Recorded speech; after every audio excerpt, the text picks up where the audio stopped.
Hello, my name is Sam and welcome to Brain Tech. In this video, I will show you how to set up Office 365 Outlook email on iPhone. To start, open your App Store. On your App Store, use the search bar and then search for Outlook.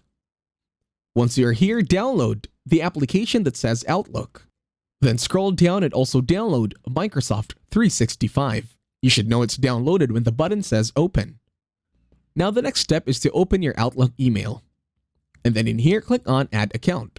All you have to do this time is to sign in to your Outlook email. Once done, click on Add Account. Input your password and your two-step verification, and then I'll wait for you once you've already logged in your account. Once done with everything, tap on Sign In. Then wait for your account to be signed in over to Outlook.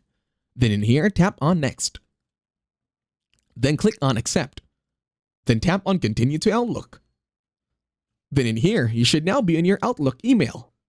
And that's it. Thank you very much for watching. Please leave a like, share, and subscribe to the channel.